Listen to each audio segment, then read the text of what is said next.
Welcome to the first presentation in the One Step Ahead Referee Development Program.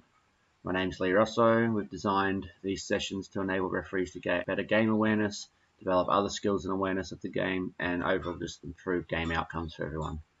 So hopefully you get something from this presentation and the ones to follow. So our first presentation is on developing game awareness.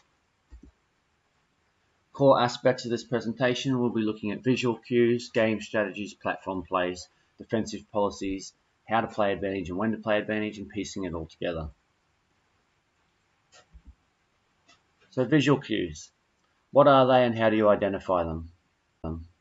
If you're with other people, feel free to pause this as you go. Have a conversation around what they are, how you identify them, those kind of things. Otherwise, we're going to start talking about some of these visual cues.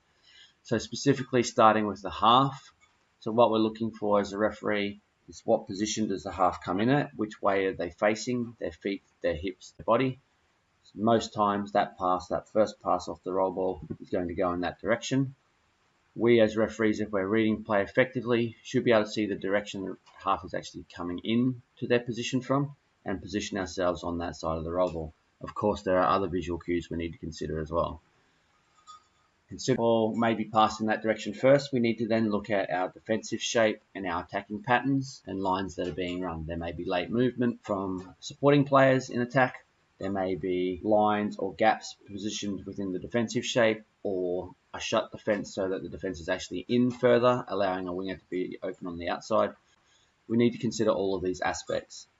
We also need to be thinking about which players are onside, offside, where are they positioned, how close to the try line we are, whether we're back in general play, so what kind of things are going to be happening.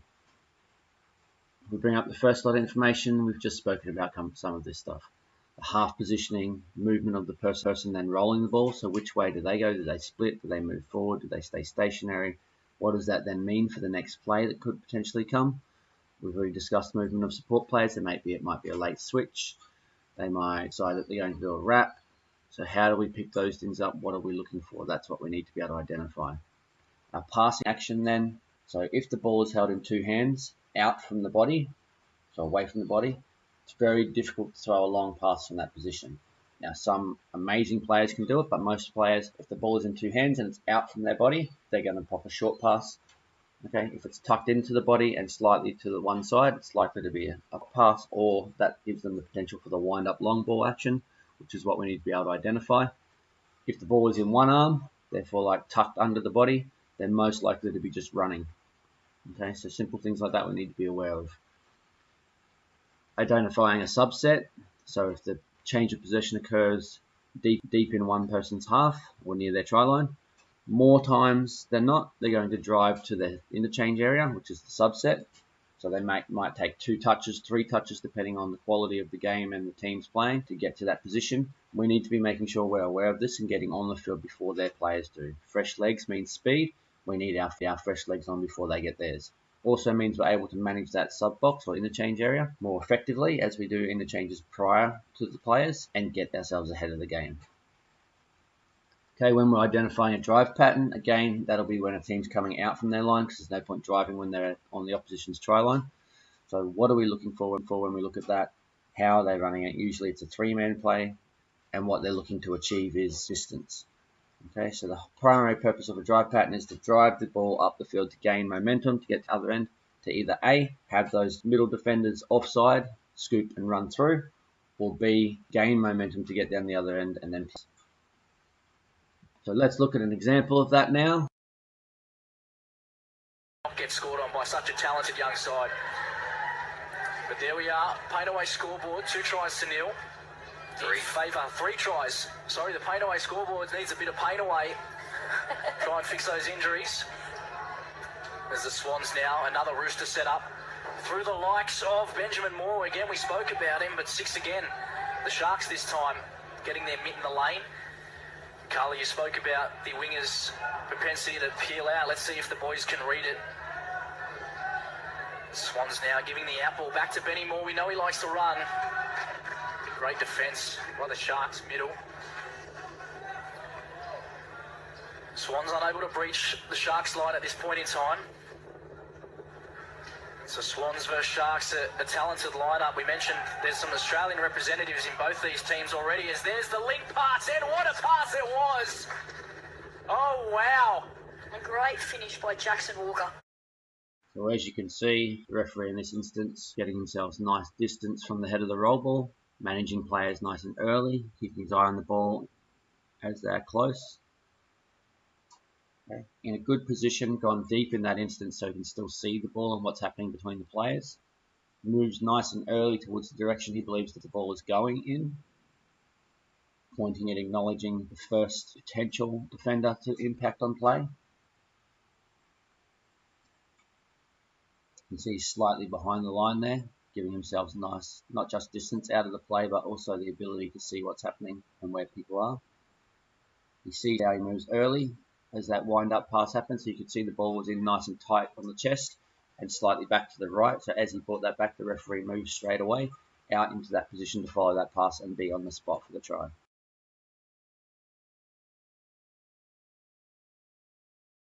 Okay, so we just looked at a referee in action, doing a pretty good job on the try line and in the lead-up. So now I'm going to move on to game strategy. So what's important with game strategy is knowing the purpose of the play, understanding the purpose of the game, remembering the structure that exists and the lead up to it, and then being prepared for any changes that may occur. So we have platform plays that are particularly important to understand. Let's go through an example, Rooster. So if you know how that play is set up and the purpose for that play, you're going to understand best what to look for as the visual cues and how to move early into position. It's the same with every platform play and any general play that's used.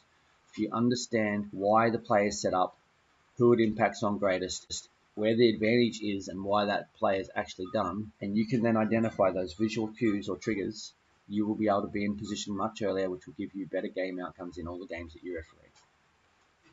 So let's now go and have a look at another game and see what you can pick.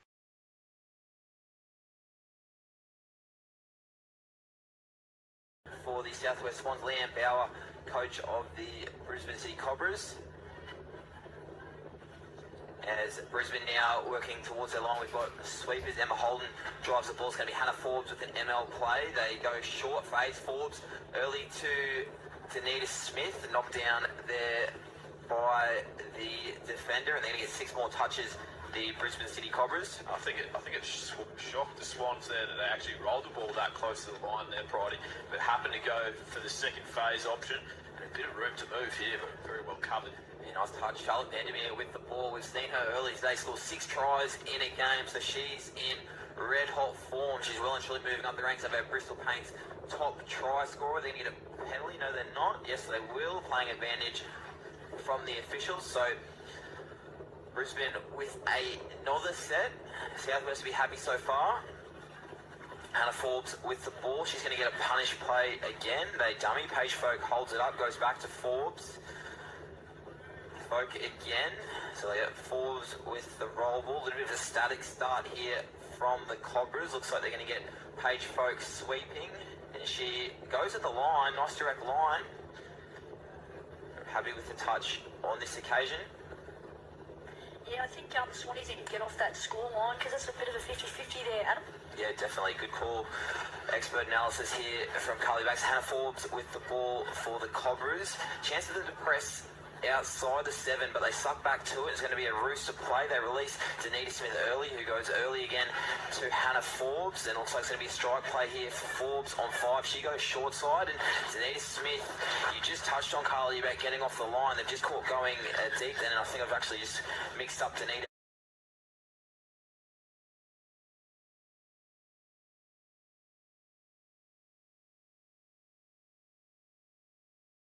See, they're setting up for an ML play there.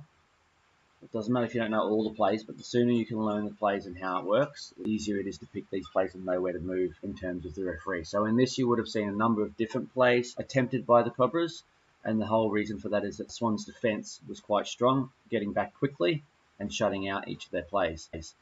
So instead of trying the same thing over and over and over and having no success, what they actually did was they tried their 3 core plays that they have on the line until they had that success. You can see the players dropped early there. Cobras just blew for the penalty.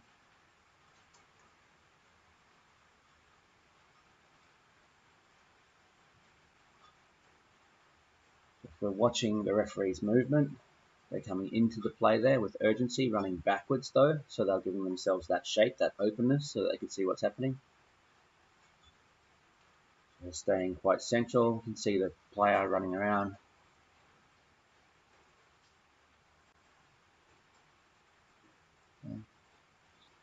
That the referee was in good position, nice and deep behind the roll ball and the attempted dive. So now you can see trying to get them players up, both middles up, so they can then sweep around the rooster. And again, you can see the defense read that really well. Strike dump attempt, and they're in. So that referee was moving nice and early, as you could see. If you need to watch it again, that's fine, but the referee's moving nice and early when that play is actually occurring, and they're following the way that they believe the ball is going to go on each occasion. So moving on to advantage. Advantage is arguably the most important aspect of our game. So how we enable a team that is the non-offending team to gain advantage is fairly critical to our game. It can override most of our decisions in that, you see a forward pass, for example, we wait, we delay our blowing of the whistle so that we can see if any advantage takes place. So if the non-offending team intercepts and runs away, potentially they could score a try if we get our advantage right. If we blow our whistle way too early and they catch the ball and run away, of course they're going to be frustrated at the fact that we've not given them any advantage when they've done nothing wrong. So that's a very simple example, I know.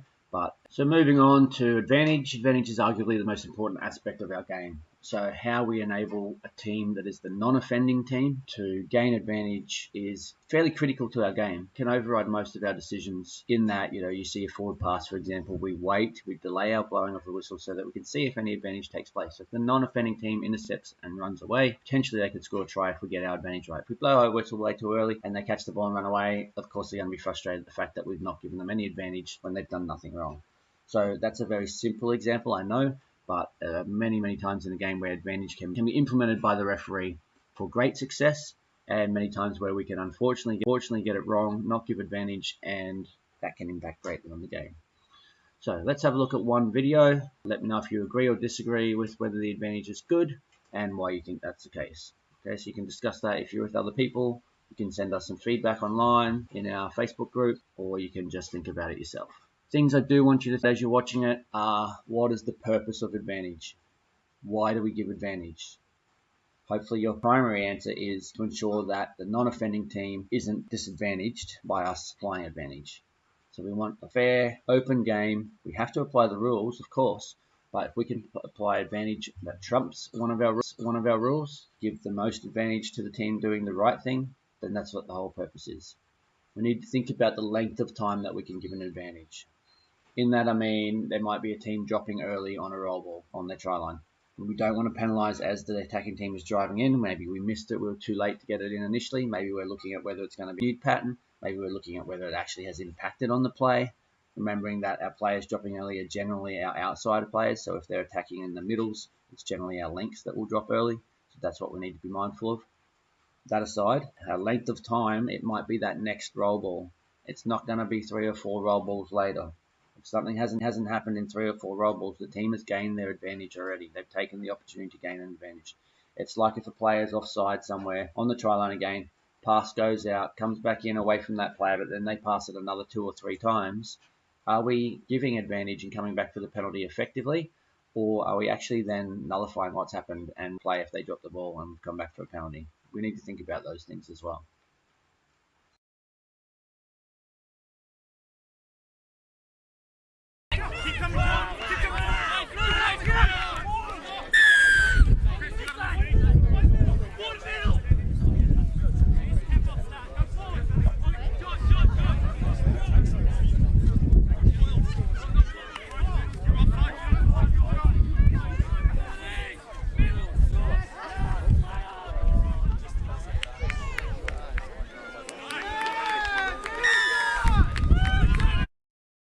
Let's now go take a look at 2 examples of advantage, both with the same referee on 2 different games. See what you think. Touch it was from the Cobras. Well, I thought he was in for all money, and I think he maybe just took his foot off the gas a little bit. Probably didn't recognise that a Cobras covered defender was coming over and just snapped him at the last minute. That was one of the plays we mentioned earlier, Lee, where you said unless you're within arm's distance of the half runner, you shouldn't be diving, because as soon as you dive and miss, that player has all the time in the world. That's right, but that's when I guess it does come off and you looking like a genius, is when this player's been called offside here, Millsy. I'll leave that with you. The Cobras are through to dummy half, does get the ball away, and the referee points to the spot after a play-through call. And the Cobras able to cement. Queensland 15s merit players from this year. We've got some Queensland 18s merit players as well. Blaze Prendergast, one of those for the Swans, but it's Sharks on the attack and a nice little step back. That's a play through, so just conventional sweeper there, Carly. Defense by the Hornets there. Okay, so let's try to piece this all together. First question we have to always think about is, what is reading the play? Quite often as referees we get told we're not reading the play, we're not moving early enough, game awareness is low, we need to increase in that area. What does that actually mean? If we break it down, to read the play means the ability to utilize the senses and interpret the information both visual and auditory, and from this apply the rules and make a decision that is appropriate to the match outcomes. So what that all means is that we're able to look at what's going on, listen to what's happening around. Okay, so let's try to piece this all together. First question we have to always think about is, what is reading the play? Quite often as referees we get told we're not reading the play, we're not moving early enough, game awareness is low, we need to increase in that area.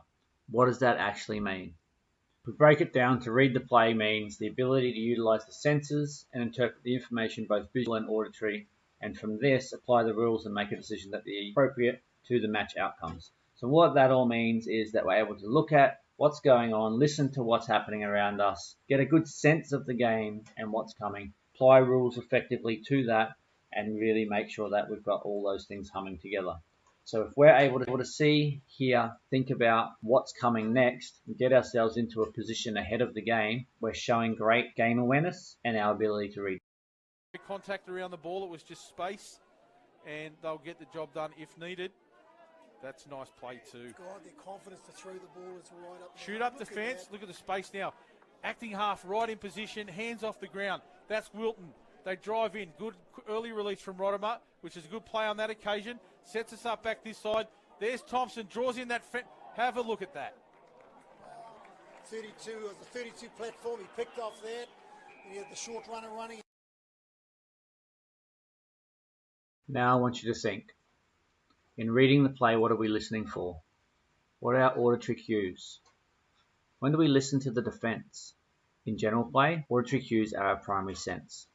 We listen to defenders in general play whilst we observe what's happening in attack and in the game itself. On the try line, it becomes our secondary sense. We're then watching more so than listening to the defence. So we want to see where they are rather than listen to them, because we start listening to the attack. Defending players are communicating all the time which direction the attack's moving, the direction our defending players are being told to focus, which players they're being focused on. Listen to what's being said. Being told to focus on certain players as defenders to defenders means we need to be aware of them as well. And they're not saying it for no reason. Think about what we're looking for, our visual cues. We look at the attack primarily on the try line. We just mentioned that.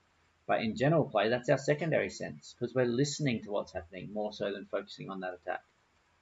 What are we doing when we're focusing visually or looking for visual cues? We're looking for key players in both attack and defense, trying to identify who they are. How do we do that?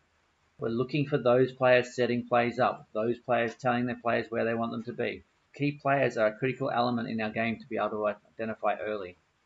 So identify them early to allow and prepare for quality positioning, because you know they're the ones setting plays up. They're the key defenders going to get themselves up and be able to make that touch. Look to see where the defense is. Are they onside?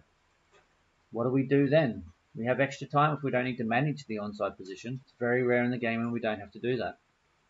Are our defense moving forward off the try line at a reasonable pace? If not, what do we need to do? Think about how we make that happen. We don't just keep calling out generalized statements, because it doesn't work. Yeah, our first statement can be generalized, no problem at all. Move forward on the top. Then we need to think about what's effective. We might have number 4, stop or prop. We might say 4, continue, 4, increase pace, 4, reasonable pace. There's lots of things we can do. We can move ourselves to be right beside them. We can move forward with them so they understand what it is to move forward at a reasonable pace from our perspective.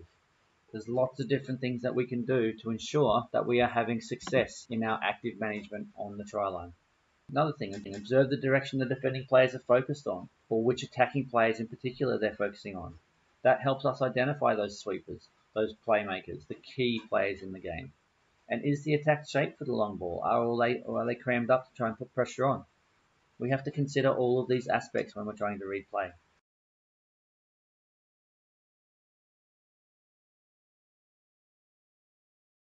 My next question is, what makes a key player? How do I identify a key player? So in defensive teams, maybe the player or players that come off the line quickly and force the play the way they want it to be are the key players. Quite often we have one strong key player, sometimes two, depending on the quality of the game and the team itself. But that key player is usually the one talking to the other defenders about what they want, where they want them to go, when they want them to drop, how they're going to do it. Flip over to the other side, we have the attacking team. It's the player that sets up the play, puts the others through the gap, comes out of the half position quickly, talks to them about what plays they're going to run. Moving on from that, we need to think about what are some of the carriage cues. Yeah, we've spoken about this briefly earlier. Ball in front of the hands in two hands, ball in front of the body in one hand, wingers with the ball in the inside hand, wingers with the ball in the outside hand. What do these things mean? So we spoke about the ball in front of the body in two hands. We spoke about the ball in front of the body in one hand earlier. We didn't speak about wingers. The ball is tucked on the inside hand. They're not going to be passing back in, are they? They're looking to just run. Tuck and run. The ball's in the outside hand. They might be looking for the opportunity to throw back over the top or flick back in behind their back to be able to give it to somebody else backing up. So all of these little pieces of information, little nuances, we need to be aware of so that we can ensure that we are actually on the game and up to speed reading well. So what should the referee be doing? And when should they be doing it? Our game awareness in general play. In defense, we're maintaining 7 meter consistently. We're identifying and managing those loose players.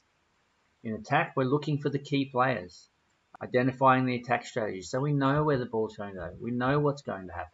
Move then from general play down to the try line, and we are then identifying key playmakers and set plays for the attack, and the support players and looking for the long ball. We've talked about the cue for long ball earlier.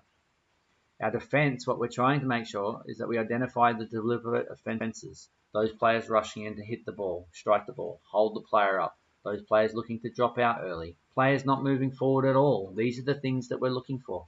We're looking at all of these aspects at the same time while making sure that we're trying to get to the right position to be in the best position to award a try if it occurs, or at least make a decision on it. A decision that is fair, just, and that players will actually respond to.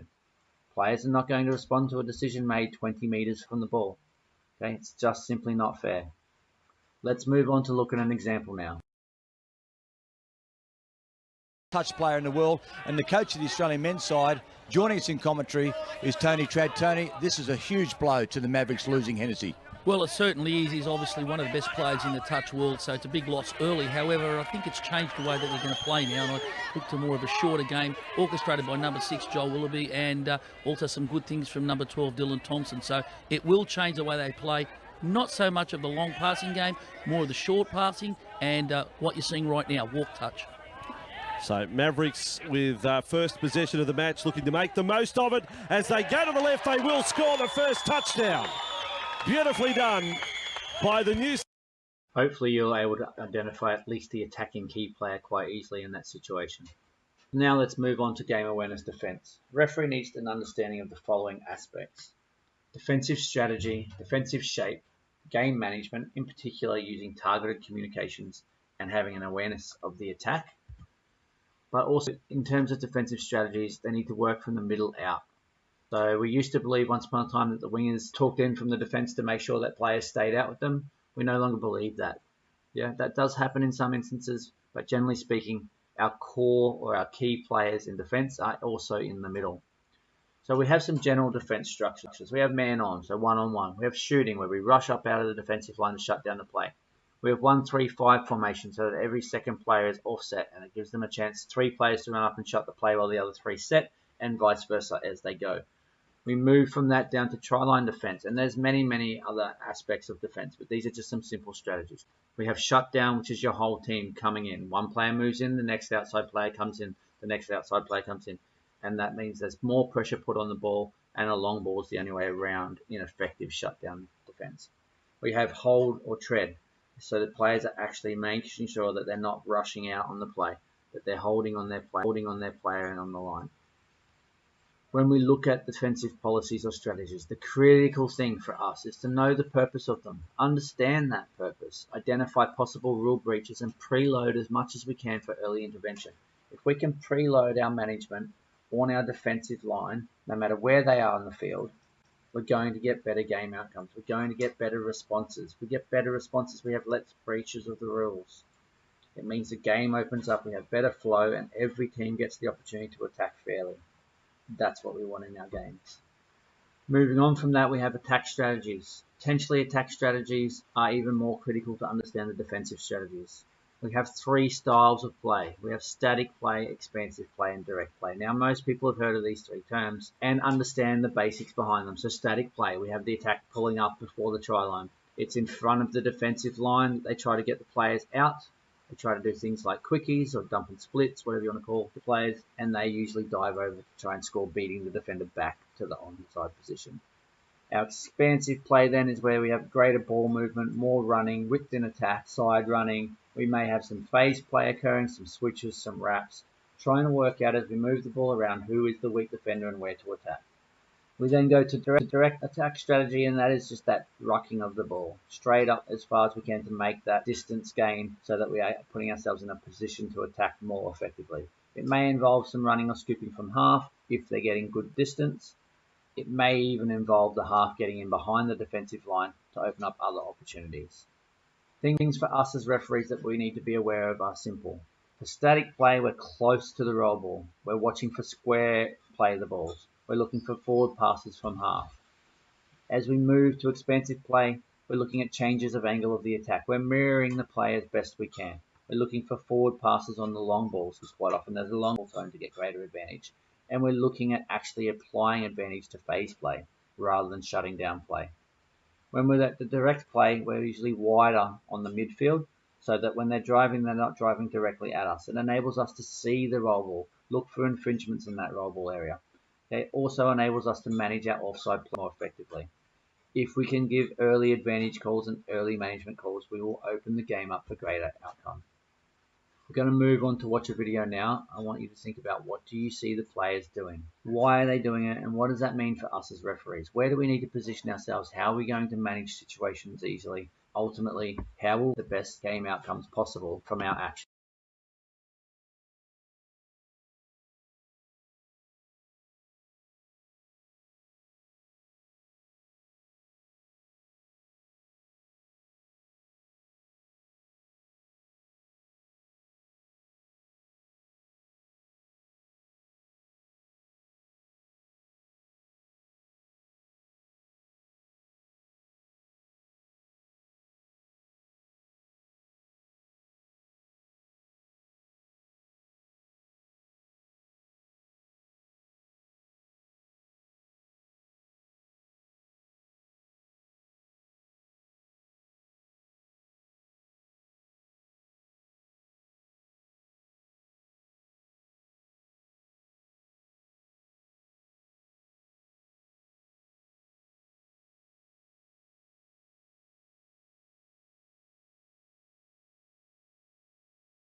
Now we're going to move on to look at referee try line positioning.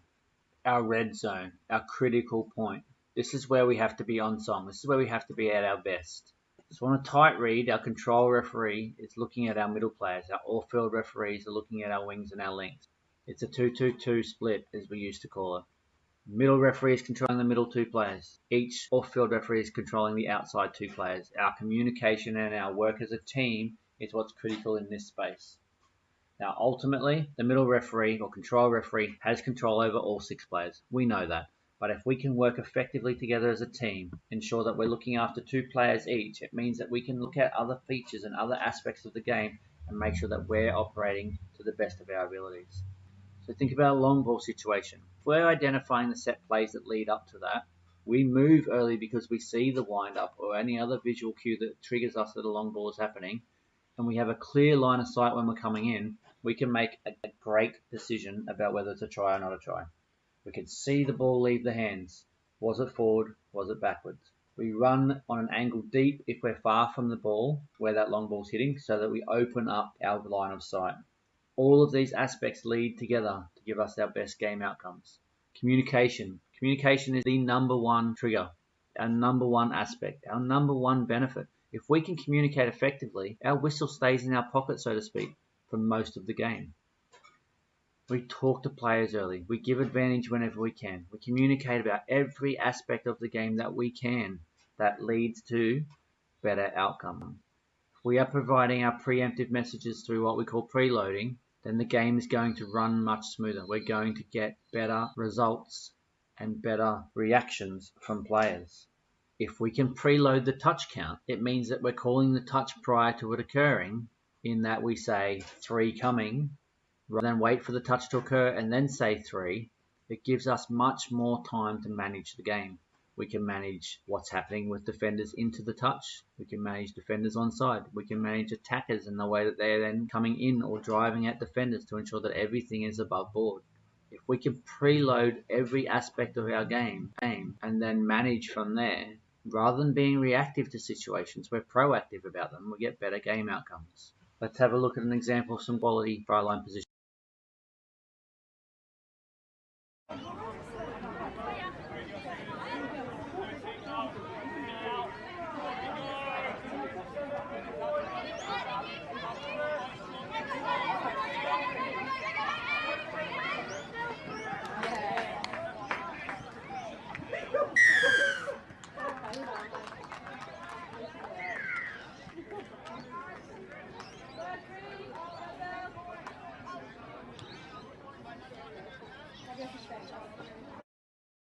Let's take a look at some referees in action. I want us to look at what is working well here. What good things do you see the on-field referee doing in the first scenario? In the second one, when you get to that, what do you see the referee doing well here again? These are some of our top referees in our game, or have been at different stages. Try to identify things that they are doing well. Think about what you can do in your next game to do these things well as well.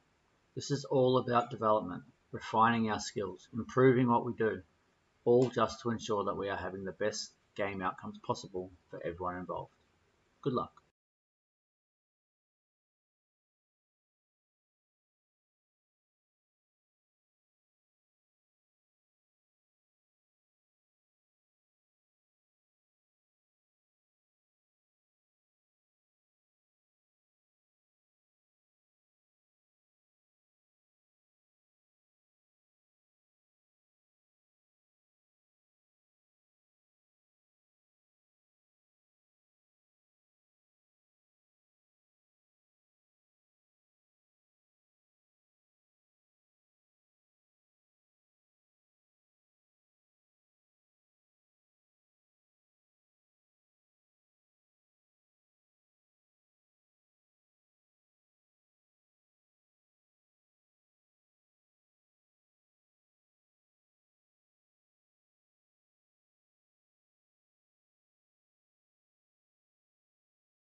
Please take a moment to think about what you've heard here, seen here, and been involved with listening to today.